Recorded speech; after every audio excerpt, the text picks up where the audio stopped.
Hello guys, yes, we are live now. So, स्वा स्वागत है आपका अपने YouTube चैनल नो रट्टा ओनली कंसेप्ट, जहां हम चीज़ों को रटते नहीं समझते हैं। तो शुरू करते हैं आज की लाइव क्लास, ठीक है। और इससे पहले एक लाइव क्लास आ चुकी है, होपफुली आपने देख लिया होगा। अगर कोई डाउट है तो आप मुझे कमेंट करके पूछ सकते हैं। तो शुरू करते हैं आज की लाइव क्लास। और अगर आप पहली बार इस चैनल पे आए तो आपको मैं बता दूं कि हम यहाँ पे क्लास 12 बिजनेस स्टडी की लाइव क्लासेस ले रहे हैं, ठीक है। और अब अभी पॉसिबल हो तो अपने दोस्तों के साथ शेयर कर दीजिए ताकि वो भी इस लाइव क्लास का बेनिफिट उठा सकें। यहाँ पे आप मेरे बारे में देख सकते हैं। और for doubt notes and discussion के लिए आप टेलीग्राम चैनल को ज्वाइन कर सकते हैं, जहाँ पे आप लिख सकते हैं नो रट्टा ओनली कंसेप्ट। वहाँ पे ज्वाइन हो जाइए और वहाँ पे आपको सारे डाउट रिजॉल्व हो जाएंगे। आपको नोट्स, हैंड रिटन नोट्स और जो ये क्लास होगी इसकी क्लास की पीडीएफ भी आपको अवेलेबल वहाँ पे आराम से मिल जाएगी, ठीक है। और टाइमिंग बता दूं मैं, इसकी टाइमिंग होती है 7 PM, राइट। और 3 डे क्लास चलता है, मंडे, वेंसडे एंड फ्राइडे, और संडे डाउट क्लास, ठीक है। तो शुरू करते हैं आज का टॉपिक। अच्छा, आगे बढ़ने से पहले एक और बात, मैंने कैसे डिसाइड किया ये हमारे बिजनेस स्टडी के कोर्स को आगे ले जाने के लिए। मैं क्या करने वाला हूँ, मैं टॉपिक वाइज पढ़ाने वाला हूँ, ठीक है। तो मैंने आज एक स्केड्यूल बनाया और देखा कि टोटल कितने टॉपिक है बिजनेस स्टडी में। तो मेरे को पता चला कि टोटल मोटे मोटे 40 टॉपिक्स है, ठीक है। तो मैं क्या करूंगा, हर एक क्लास में एक एक टॉपिक को कवर करते चले जाऊंगा, और वो डिपेंड करता है कि टॉपिक कितना बड़ा है। अगर टॉपिक बड़ा होगा तो ज्यादा टाइम लेगा, टॉपिक छोटा होगा तो कम टाइम लेगा। तो इसी तरीके से आज का टॉपिक जो बहुत छोटा है, मे बी 20 मिनट में खत्म हो जाए, ठीक है। अगर बड़ा होगा तो may be half an hour और 1 आवर तक भी लग सकता है। तो इस तरीके से हम आगे अपने कोर्स को लेके जाएंगे। तो 40 डेज ये लगेगा, 40 क्लासेस हैं, यानी अल्टरनेटिव डेज पे होता तो 80 डे ही हो गया, राइट। और संडे को डाउट क्लास मिला के आपका पूरा का पूरा 4 मंथ में आराम से पूरा का पूरा सिलेबस खत्म हो जाएगा, जैसे मैंने पिछली क्लास में आपको बताया, ठीक है। सो होपफुली आपने पिछला वीडियो अच्छे से देख लिया होगा। अगर नहीं देखा तो इस लाइव क्लास के बाद देख लेना। और अगर आप रिकॉर्डेड देख रहे हैं तो मैं रिक्वेस्ट करूंगा कि आप लाइव क्लास देखना प्रेफर कीजिए, और रिकॉर्डेड भी देख रहे हैं तो नोट्स बनाइए, ठीक है। पॉज कर करके नोट्स बनाइए। और अभी जो लाइव देख रहा है उससे मेरी रिक्वेस्ट है बच्चे से कि वो क्या करे, अभी एक नोटबुक ले ले कोई सी भी रफ, और उसको एक माइंड मैप की तरह बनाए कि हमने क्या क्या पढ़ा। अच्छा, नेचर ऑफ मैनेजमेंट पढ़ा, उसके अंदर क्या क्या टॉपिक पढ़ा, ठीक है। और इसको लेके सोने से पहले रात को, मे बी ये बड़ा अजीब सा तरीका लग सकता है, बट ये बचपन में हम यही करते थे और ये बहुत बेनिफिशियल है बिजनेस स्टडी के लिए। देखो, आप समझ जाओगे सारी चीजों को, बट अगर याद नहीं कर पाओगे तो लिख नहीं पाओगे, राइट। और अगर सब चीज ऑडियो वीडियो ठीक आ रही है तो कमेंट कर दो, मैंने अपनी तरफ से तो चेक कर लिया, मेरे को ये पहले पूछना चाहिए था ऑल दो। सो क्या कह रहा था मैं, कि आपको ये चीजें मेंटेन करके रखनी पड़ेगी। नोट्स बनाओ और सोने से पहले रिकॉल करो, ठीक है, कि मैंने क्या पढ़ा आज के दिन, आज की क्लास में क्या पढ़ाया था सर ने। तो जो चीजें आप रिकॉल कर पाओगे सोने से पहले, तो उसका मतलब है कि वो आपको उस चीज को आपने बहुत ध्यान से सुना है, ठीक है। और अगर आप रिकॉल नहीं कर पा रहे हो, इसका मतलब है कि आपने वो चीजें मिस कर दी, तो फिर आप दोबारा उसको रिकॉल करो। तो एक बहुत बढ़िया तरीका है, इसको ध्यान से आपको समझना है।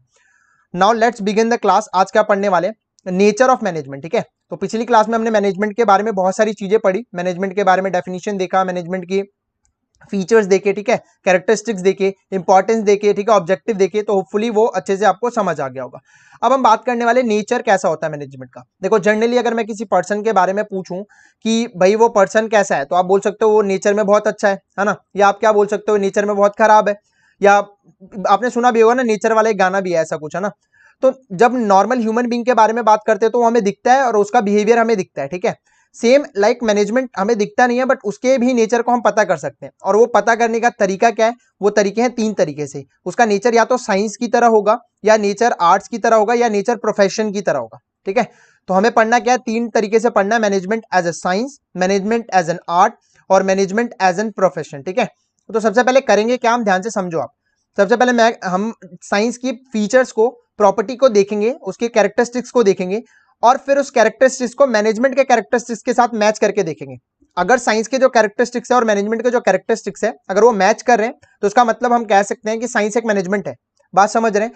और अगर साइंस के जो कैरेक्टरिस्टिक्स है मैनेजमेंट के कैरेक्टरिस्टिक्स से नहीं मैच कर रहे तो बोल देंगे कि नहीं है भाई, सिंपल। इसी तरीके से आर्ट्स के पहले कैरेक्टरिस्टिक्स को देखेंगे, फिर प्रोफेशन के कैरेक्टरिस्टिक्स को देखेंगे, फिर मैनेजमेंट के कैरेक्टरिस्टिक्स को मैच करने की कोशिश करेंगे, राइट। और इस वाले पर्टिकुलर क्वेश्चन से केस स्टडी बहुत कम चांसेस है, डायरेक्टली क्वेश्चन आता है कि as a management science, management as a science कैसे है उसको एक्सप्लेन करना होता है आपको।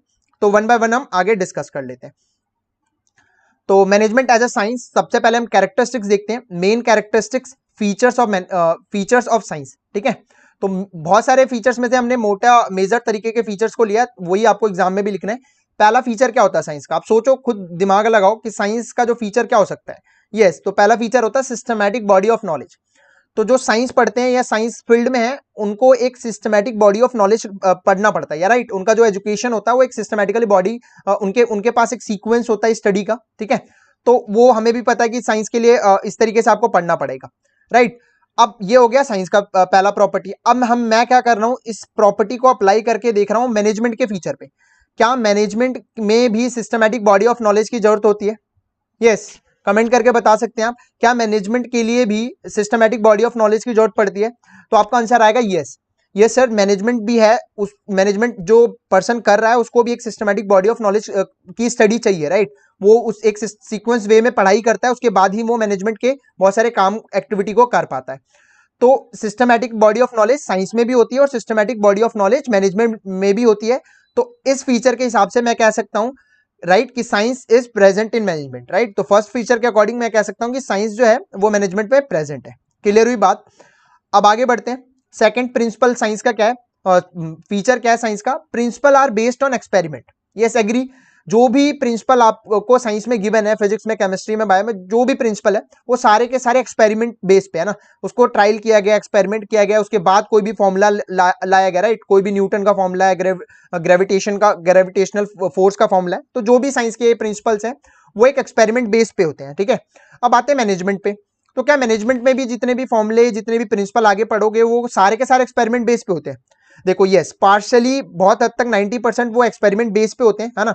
वो ट्रायल बेस पे किए जाते हैं, पहले देखा जाता है, सालों का एक्सपीरियंस होता है, फिर हम डिसाइड करते हैं कि क्या वो जो प्रिंसिपल है मैनेजमेंट के अंदर वो सक्सेसफुली काम कर पा रहा है कि नहीं कर पा रहा है। बट क्या होता है ना कि जो ये जितने भी प्रिंसिपल है वो ह्यूमन बीइंग के लिए अप्लाई किए जा रहे हैं ना। मैनेजमेंट कर किसका रहे हैं? लोगों का, है ना। ह्यूमन बीइंग पे ये अप्लाई किए जाते हैं और ह्यूमन बिहेवियर को प्रिडिक्ट कर पाना बहुत मुश्किल है, ठीक है। साइंस में क्या होता है, जो प्रिंसिपल है वो कभी चेंज नहीं होगा, ठीक है। जो प्रिंसिपल बना हुआ है वो कभी चेंज नहीं होगा, वो हर जगह वैलिड होता है। बट जो ये मैनेजमेंट के अंदर जो प्रिंसिपल बनेगा वो मे बी चेंज हो सकता है, क्योंकि ये ह्यूमन बिहेवियर पे डिपेंड करता है। तो इससे मुझे क्या पता चल रहा है, this feature of science is partially present in management. कुछ हद तक मैनेजमेंट का ये जो प्रिंसिपल है साइंस का, वो कुछ हद तक इसमें वैलिड है, इसलिए मैं बोल सकता हूं कि this feature of science is partially present in management. बात समझ आई? यस, नाउ थर्ड पे मूव करते हैं, यूनिवर्सल वैलिडिटी। यस, ये यूनिवर्सल वैलिडिटी फीचर होता है साइंस का। ऑब्वियसली ये जो भी साइंस हम यूज कर रहे हैं वो हर जगह वैलिड है। भाई जो वाटर होता है, वाटर का फॉर्मूला क्या होता है? H2O। अब वो इंडिया में देख लो, यूएसए में देख लो, कहीं भी चले जाओ अर्थ के कोने में, वो H2O ही रहने वाला वाटर का जो फॉर्मूला बना हुआ है। तो यूनिवर्सल वैलिडिटी है, हर जगह वो वैलिड होता है, ठीक है। अब आ जाओ मैनेजमेंट में। तो मैनेजमेंट का जो प्रिंसिपल है, क्या वो हर जगह वैलिड होंगे? मैनेजमेंट हर जगह वैलिड होगा, बट मैनेजमेंट का प्रिंसिपल हर जगह वैलिड होगा। जिस तरीके से इंडिया में मैनेजर मैनेजमेंट कर रहा है, क्या वही मैनेजमेंट का तरीका यूएसए में काम करने वाला है? या जो प्रिंसिपल हम एक पर्टिकुलर एरिया में यूज करें वही सेम प्रिंसिपल दूसरी जगह भी लगेगा? नहीं, ऑब्वियसली नॉट, है ना। वो प्रिंसिपल वेरी करता है, वो सेम तरीके से फॉलो नहीं होता मैनेजमेंट का। ये आप एग्री करते हैं, क्योंकि ये ह्यूमन बिहेवियर पे ज्यादा बिलीव करता है। तो इससे हमें क्या पता चला इस फीचर से? This feature of science is not present in management. तो कुछ फीचर प्रेजेंट थे, कुछ फीचर नहीं प्रेजेंट थे। तो ये 3 फीचर है, इसको ध्यान में रखेंगे। तो इसके बाद अगर आएगा 6 मार्क्स में या 4 मार्क्स में, तो ये लिखने के बाद और उसके बाद ये लास्ट में कंक्लूजन जरूर लिखेंगे आप, जब आपका आंसर पूरा हो जाएगा। कंक्लूजन में क्या लिखेंगे आप? On comparing the feature of science with the management we find that one feature of science is present in the management, जो पहला वाला फीचर था, whereas 2 are not present, है ना, पूरी तरीके से प्रेजेंट नहीं थे। So management can not be consider pure और एग्जैक्ट साइंस। अब उसको पूरी तरीके से तो नहीं कह सकते, क्योंकि सारे के सारे फीचर जो साइंस के तो मैनेजमेंट में नहीं आ रहे, but we can call it an inexact science और सोशल साइंस, ठीक है। तो इस तरीके से आप इसको प्रेजेंट करेंगे और आपका आंसर पूरा कंप्लीट हो जाएगा। Now move to the next question, next type जो है मैनेजमेंट एज एन आर्ट। तो अब वही सेम तरीके से हम करने वाले हैं। पहले मैनेजमेंट आर्ट के फॉर्म देखेंगे, आर्ट के फीचर्स को, कि आर्ट के अंदर क्या फीचर्स होते हैं, ठीक है। और उसके बाद हम अप्लाई करके देखेंगे मैनेजमेंट के फीचर को आर्ट के फीचर के साथ, और देखते हैं कितना वो वैलिड करता है। तो जैसा कि आर्ट से समझ आ रहा है, आर्ट से एक प्रोफेशन, एक तरीका, मतलब एक नेचर है, और उसके अंदर होता क्या, आर्टिस्ट से समझ आएगा आपको, है ना। आर्टिस्ट कौन होते हैं? डांसर हो गया, सिंगर हो गया, यहाँ पे मैंने फोटो लगाई है, क्रिकेटर हो गया। तो ये सारे के सारे आर्टिस्ट हैं जो एक आर्ट को परफॉर्म करें, राइट। तो वही फीचर है ऑब्वियसली। तो ये 3 मेजर फीचर हैं आर्ट के, पहले वो देखते हैं आर्ट्स के, और फिर हम देखेंगे अप्लाई करके। पहला फीचर क्या होता है आर्ट का भाई? सिस्टमैटिक बॉडी ऑफ नॉलेज और existing of theoretical knowledge. Obviously agree करते हैं आप, जितने भी आर्ट फॉर्म है, जितने भी आर्ट फॉर्म है, भले ही लोग उसकी थ्योरेटिकल नॉलेज को नहीं पढ़ते हैं, प्रैक्टिकल में चले जाते हैं, बट हर आर्ट फॉर्म का थ्योरेटिकल उसकी नॉलेज अवेलेबल है, राइट। फॉर एग्जांपल के लिए म्यूजिक का ले लेते हैं, तो आपको पता है म्यूजिक जनरली नॉर्मली प्रैक्टिकली लोग सीखते हैं, बट इसकी उसकी systematic body of knowledge available है, जितने भी राग है, जितने भी सुर ताल है, उनकी बुक अवेलेबल है हर जगह, राइट। सबकी अपनी हिस्ट्री और सबकी अपनी एक थ्योरेटिकल नॉलेज बुक है, जब भी वो थ्योरेटिकल नॉलेज से आर्ट फॉर्म डेवलप्ड हुई है, एग्री करते हैं, फाइन। सो इस तरीके से हमें पता चला कि आर्ट जो है उसके बहुत सारे फीचर्स होते हैं। नाउ नेक्स्ट मतलब थ्योरेटिकल नॉलेज होते हैं। अब नाउ ये चीज को अप्लाई करके देखते हैं मैनेजमेंट के फीचर के साथ। तो क्या मैनेजमेंट में भी सिस्टमैटिक बॉडी ऑफ नॉलेज होता है, क्या एग्जिस्टिंग ऑफ थ्योरेटिकल नॉलेज होता है? तो आप कहेंगे यस, जो भी मैनेज ऑब्वियसली आप पढ़ भी रहे हैं मैनेजमेंट के जो बुक के बारे में, या बाद में ग्रेजुएशन में पढ़ेंगे या एमबीए में पढ़ेंगे, तो क्या है वो एक थ्योरेटिकल नॉलेज ही तो है, उसके बाद आप इंडस्ट्री में अप्लाई करने जा रहे हैं। तो जो ये फीचर है ना सिस्टमैटिक बॉडी ऑफ नॉलेज या एग्जिस्टिंग ऑफ थ्योरेटिकल नॉलेज, तो ये आर्ट फॉर्म में भी चाहिए होता है, यानी आर्ट का एक फीचर है, और सेम ये फीचर है मैनेजमेंट का। तो इस तरीके से मैं कह सकता हूं चेक, यानी ये जो फीचर है सेम फीचर अप्लाई करता है मैनेजमेंट में, तो इस फीचर के अकॉर्डिंग मैं कह सकता हूं art as an management, fine. Next second देखते हैं पर्सनलाइज एप्लीकेशन। तो ये क्या है आर्ट्स में पर्सनलाइज एप्लीकेशन का मतलब समझो पहली बात, ठीक है। देखो दो आपने देखे होंगे, दो सिंगर है, राइट। तो दो सिंगर क्या दोनों बहुत अच्छा गाते हैं? ऑब्वियसली नॉट, एक अच्छा गाएगा एक खराब गाएगा या थोड़ा कम अच्छा गाएगा, राइट। दो टीचर है, दोनों टीचर बहुत अच्छा पढ़ाते हैं, एक थोड़ा अच्छा पढ़ाएगा एक थोड़ा कम अच्छा पढ़ाएगा, बात समझ रहे हैं। ये जितने भी आर्ट फॉर्म है, डांसर हो गए, तो दो डांसर है क्या एकदम सेम दोनों एक ही तरीके के डांस पढ़ाते हैं? नहीं। तो ये पर्सन टू पर्सन वेरी करता है, ये जो भी आर्ट फॉर्म को अप्लाई कर रहा है उस पर्सन पे डिपेंड करता है, पर्सनैलिटी पे डिपेंड करता है कि वो कैसे उस आर्ट फॉर्म को यूज कर रहा है, यानी ये पर्सन टू पर्सन वेरी करता है, ये फीचर है, यस। नाउ अब अप्लाई करके देखते हैं मैनेजमेंट में। तो जो मैनेजमेंट के रूल हैं, जो थ्योरेटिकल नॉलेज है उसको प्रैक्टिकल में अप्लाई करेगा, तो एक मैनेजर, दोनों को पता है, दोनों मैनेजर को कि ये थ्योरेटिकल नॉलेज है। अब जब अप्लाई करने जाते कंपनी में, तो कुछ एक मैनेजर बहुत अच्छा अप्लाई कर पाता है और दूसरा अलग अप्लाई कर पाता है। इसका मतलब क्या मैनेजमेंट के केस में भी कि वो पर्सनलाइज एप्लीकेशन के तौर पे काम कर रहा है। तो हमें समझ आता है कि जो आर्ट फॉर्म है वो भी पर्सन टू पर्सन वेरी करता है उसकी एप्लीकेशन, और जो मैनेजमेंट के जो रूल हैं उनको जो यूज कर रहे हैं मैनेजर, वो भी पर्सन टू पर्सन वेरी करता है। जो मैनेजर अपने अपने तरीके से अप्लाई कर रहा है और रिजल्ट उसको अलग अलग तरीके से मिल रहा है, तो ये भी जो फीचर है वो बिल्कुल अप्लाई करता है मैनेजमेंट में आर्ट का।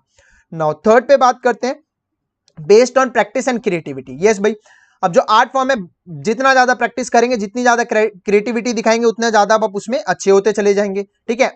जैसे ऑब्वियसली क्रिकेटर है, यहाँ पे मैंने विराट कोहली का एक फोटो लगा के, इसका मतलब एक क्रिकेटर है, एक आर्ट फॉर्म है, ठीक है, आर्टिस्ट है, गेम खेलते हैं। तो प्रैक्टिस जितना करेंगे उतना अच्छे होते जाएंगे उस आर्ट फॉर्म में, जितना सिंगर प्रैक्टिस करेंगे उतनी अच्छी उनकी सिंगिंग होती चली जाएगी। और एक क्रिएटिविटी पे डिपेंड करता है किस तरीके से आप अपने स्किल को डेवलप करते हैं। सेम थिंग मैनेजर के साथ भी होता है। मैनेजर जो मैनेजमेंट कर रहा है वो जितनी ज्यादा प्रैक्टिस करेगा, जितनी ज्यादा क्रिएटिविटी को वो दिखाएगा, वो उस पर डिपेंड करता है, राइट। और उसी हिसाब से उसका रिजल्ट आने वाला है। तो यस, ये वाला फीचर भी वैलिड है आर्ट के लिए और मैनेजमेंट के लिए। तो इस तरीके से मैं कह सकता हूं एज अ कंक्लूजन कि on comparing the feature of an art with the management, we find all the features are present in management. बात सही है। और we can call management as an art getting the things done by the other. तो management को हम कह सकते हैं कि एक आर्ट है भाई, जो दूसरे के द्वारा, क्योंकि लोगों के द्वारा ये मैनेजमेंट किया जाता है। तो इससे हमें समझ आ गया कि पूरी तरीके से जो मैनेजमेंट है एक आर्ट है। तो इस तरीके से आपसे क्वेश्चन पूछा जा सकता है, तो इसको ध्यान में रखेंगे। नाउ मूव करते हैं नेक्स्ट टॉपिक पे अपने, मैनेजमेंट एज अ प्रोफेशन, ठीक है। Just a second, management as a profession देखते हैं ये कैसे काम करता है। Sorry, yes. So management as a profession में पहले मेन फीचर देखते हैं, मेन फीचर ऑफ प्रोफेशन। तो कुछ 5 फीचर है यहाँ पे। तो पहला फीचर देखो, वेल डिफाइंड ऑफ नॉलेज, ठीक है। प्रोफेशन का मतलब आपको पता होगा ऑब्वियसली, प्रोफेशन का मतलब जो भी जैसे डॉक्टर हो गए, राइट, सीए हो गए, एडवोकेट हो गया, ठीक है, टीचर हो गया, दीज आर द प्रोफेशन, इसको प्रोफेशन बोलते हैं। तो उसके फीचर क्या होते हैं? पहला फीचर देखो, वेल डिफाइंड ऑफ नॉलेज। तो जितने भी प्रोफेशन है वहां पे आपको एक पर्टिकुलर नॉलेज चाहिए, वेल डिफाइंड नॉलेज चाहिए ना। आपको डॉक्टर बनना है तो उसके लिए सिस्टमैटिकली और वेल डिफाइंड नॉलेज पढ़ना पड़ता है, ठीक है। आपको डॉक्टर बनना है उसके लिए पर्टिकुलरली वेल डिफाइंड नॉलेज होती है आपकी। तो ये हो गया हमारा फीचर किसका, ये हमारा हो गया प्रोफेशन का। नाउ बात करते हैं कि ये जो फीचर है क्या ये मैनेजमेंट में भी वैलिड है? तो ऑब्वियसली यस। आप मैनेजमेंट करने जाएंगे तो ऐसा नहीं है कि आप ऑब्वियसली आपको कुछ ना कुछ नॉलेज चाहिए, तो आप वेल डिफाइंड कुछ स्टडी करेंगे, ऑल दो एमबीए करें, कुछ बीकॉम करें, बीकॉम ऑनर्स करें, सीए करें, तो आप क्या करेंगे, वेल डिफाइंड स्टडी करके फिर मैनेजमेंट करने जाएंगे। तो ये वाला यहाँ पे टिक लगाने का मतलब है कि ये जो फीचर है वो वैलिड है प्रोफेशन के लिए भी और मैनेजमेंट के लिए भी। नाउ नेक्स्ट है रिस्ट्रिक्टेड एंट्री। रिस्ट्रिक्टेड एंट्री का मतलब है कि किसी भी प्रोफेशन में आप लीगल तरीके से आ सकते हैं, बट आप ऐसा नहीं है कि जब मर्जी आप कहीं से भी आ जाएंगे। आपको उस पर्टिकुलरली, जैसे फॉर एग्जांपल आपको डॉक्टर बनना है तो आप डॉक्टर नहीं बन सकते जब तक आप उस जो ऑर्गेनाइजेशन है उससे आप डिग्री नहीं ले लेते, ठीक है, या आपको पास सर्टिफिकेट नहीं आ जाता उस चीज का, तो इसका बोलते हैं रिस्ट्रिक्टेड एंट्री, है ना। इस प्रोफेशन में अपनी मर्जी से नहीं घुस सकते, कोई भी सीए नहीं बन सकता, बात समझ रहे हैं। बट मैनेजमेंट में क्या है, एज सच कोई रिस्ट्रिक्शन नहीं है, कोई भी, ऑल्दो कुछ जो डिपार्टमेंट है या कुछ इंडस्ट्री है वो एमबीए या कुछ अपनी क्वालिफिकेशन रखते हैं, बट ऐसा कुछ लीगली कुछ ऐसी इंडस्ट्री नहीं, ऐसा कुछ इंस्टीट्यूशन नहीं है कि भैया वहां से आपको डिग्री चाहिए या यहाँ से आपको सर्टिफिकेट देंगे और मैनेजमेंट करने के लिए आप मैनेजर बन जाएंगे। ऐसा कोई परमानेंटली लीगली रिस्ट्रिक्शन नहीं है, बट ऑल्दो आने वाले फ्यूचर में ऐसा कुछ हो जाएगा, ठीक है। थर्ड देखो, प्रेजेंट ऑफ प्रोफेशनल एसोसिएशन। इसका मतलब है कि जितने भी प्रोफेशन है उसके पर्टिकुलरली एक एसोसिएशन है ना। जैसे जैसे आप डॉक्टरी के लिए तो एमबीबीएस डिग्री करनी पड़ेगी और उसके मेडिकल है, जैसे एम्स हो गया एक प्रोफेशनल एसोसिएशन, सीए के लिए हो गया आपका एक अलग प्रोफेशनल एसोसिएशन है। तो जितने भी जैसे टीचर करना है तो उसके लिए बीएड करना पड़ेगा और आपकी इंस्टीट्यूशन है वहां पे प्रोफेशनल एसोसिएशन की तरह से काम करते हैं। तो सबके एक प्रोफेशनल इंस्टीट्यूशन है जहां से आपको एक डिग्री लेनी पड़ती है और वो जब भी आपको अलाउ करते हैं उस प्रोफेशन में एंटर होने के लिए, ठीक है। बट एज सच बहुत सारे हैं हमारे पास मैनेजमेंट के लिए भी प्रोफेशन और प्रोफेशनल एसोसिएशन जहां से आपको डिग्री लेनी पड़ती है, बट ये लीगली कंपलसरी नहीं है कि आपको वहीं से डिग्री लेनी पड़ेगी जब भी आप किसी कंपनी में जाके मैनेजमेंट की पोस्ट को संभाल सकते हैं। आने वाले फ्यूचर में ऐसे बन सकते हैं कि अगर आपको मैनेजमेंट करना है किसी कंपनी का तो इस पर्टिकुलर प्रोफेशनल एसोसिएशन से डिग्री लेनी पड़ेगी, तो वो फ्यूचर की बात है, लेट्स सी क्या होता है, देखेंगे। नाउ फोर्थ देखते हैं existence of ethical code of conduct. तो जितने भी प्रोफेशन है उसमें सब में एक एथिकल कोड ऑफ कंडक्ट होता है। डॉक्टरी है तो डॉक्टरी के लिए आपको क्या करना चाहिए क्या नहीं करना चाहिए वो आपको एक एथिकल कोड ऑफ कंडक्ट बनाया गया, सीए के लिए, टीचर के लिए, ठीक है, जितने भी प्रोफेशन उसके लिए सबके लिए एथिक कोड ऑफ कंडक्ट है, राइट। और उसी तरीके से जितने भी मैनेजमेंट है उनके लिए भी एक एथिक कोड ऑफ कंडक्ट है, बट वो लीगल नहीं है, वो उन पे डिपेंड है कि वो मैनेजमेंट उस एथिक कोड ऑफ कंडक्ट को मानना चाहता है कि नहीं मानना चाहता है, इसलिए यहाँ पे क्रॉस लगा है, ये वाला फीचर वैलिड फुलफिल नहीं करता है, ठीक है। नेक्स्ट है सर्विस मोटिव, ठीक है। तो सर्विस मोटिव होता है जितने भी प्रोफेशन है उनका फर्स्ट मोटिव होता है सर्विस, राइट। डॉक्टर है तो पैसा कमाना मोटिव बाद में होगा उसका, पहले वो उसका इलाज करना मोटिव होगा, ठीक है। ऑल्दो रियलिटी सबको पता है बट मेन मोटिव उनका सर्विस ही होता है। और मैनेजमेंट के केस में भी देखो पार्शली सही है, मैनेजमेंट के केस में भी जो भी ऑर्गेनाइजेशन है उनका आपने देखा होगा एक फीचर हमने पढ़ा था कि सोसाइटी को सर्व करना, तो सर्विस मोटिव ही होता है पहले, राइट। बट क्या होता है कि जो भी कंपनियां हैं वो इस तरीके से नहीं सोचती है, मेन मोटिव वो प्रॉफिट के कमाने के लिए करती है। बट ऑल्दो मैंने यहाँ पे टिक लगाया, इसका मतलब हम मान के चल रहे कि हाँ इनिशियली वो जो मेन फोकस होता है उनका सर्विस मोटिव होता है, फिर बाद में प्रॉफिट कमाना होता है। तो इसमें हमने देखा कि कुछ फीचर्स वैलिड हो रहे हैं प्रोफेशनल के, जो मैनेजमेंट के जो भी फीचर है उसके साथ, और कुछ नहीं हो रहे हैं। तो इससे हम एक कंक्लूजन निकालेंगे और फिर अपने आंसर में इसको जरूर लिखेंगे, right. On comparing the feature of profession with management we can conclude that presently all the feature of profession are not present in management। yes, सारे के सारे फीचर प्रोफेशन के जो में मैनेजमेंट के फीचर में अवेलेबल नहीं है, प्रेजेंट नहीं है, but very soon this will be include in management with statutory backing, so we can say management is on the path of becoming a profession, right. मतलब अब धीरे धीरे लगता है कि आने वाले सालों में 10-15 सालों में ये जो भी फीचर रह गए, राइट, जैसे रिस्ट्रिक्टेड एंट्री वाला है अभी बैरियर नहीं है, आने वाले सालों में हो सकता है कि इसके इंस्टीट्यूशन बने और बैरियर के लिए प्रोफेशनल एसोसिएशन लाया जाए, एथिक कोड ऑफ कंडक्ट बनाया जाए, तो आप देखेंगे कि ये भी एक प्रोफेशन पूरी तरीके से बन जाएगा आने वाले साल में, right. So yes that is it. So आज की वीडियो के लिए एक छोटा सा ही टॉपिक था, 20 मिनट में हमारा कवर हो गया, ठीक है। मैंने बोला आपको कि टॉपिक वाइज हम कवर करने वाले हैं, मे बी नेक्स्ट वीडियो में भी बड़ा हो सकता है या छोटा हो सकता है, वो डिपेंड करता है। So that is it. So subscribe ना हो अगर अभी तक आपने नहीं किया है, बेल आइकन को हिट कर दीजिए, लाइक कीजिए अगर वीडियो पसंद आ रही है, and do share with your friends, उनको बताइए कि लाइव आप भी क्लास कर रहे हैं, और कोई भी सजेशन है या कोई भी डाउट है तो आप मुझे कमेंट करके बता सकते हैं। और एक और अनाउंसमेंट की संडे को जो मैंने बोला था कि संडे को हम डाउट क्लास करने वाले हैं, इस संडे को नहीं करेंगे बिकॉज अभी हमने 2 ही वीडियो करी है, ठीक है। तो अभी बहुत ज्यादा डाउट तो नहीं आएंगे। फिर नेक्स्ट क्लास जो आपकी होगी वो मंडे को होगी डायरेक्टली 7 PM पे, राइट। फिर नेक्स्ट संडे से हम उस क्लास को कैरी ऑन करने वाले। तो होपफुली आपको अच्छे से समझ आ गया होगा। मैं 1 मिनट ले रहा हूँ आपके, अगर किसी को डाउट है तो आप कमेंट करके पूछ सकते हैं, ठीक है। ऑल्दो बहुत ज्यादा बच्चे तो नहीं देख रहे, बट किसी को डाउट है तो आप पूछ सकते हैं, मैं 1 मिनट आपको दे रहा हूँ, और कुछ भी आपको बताना है तो भी बोल सकते हैं। Yes, anyone?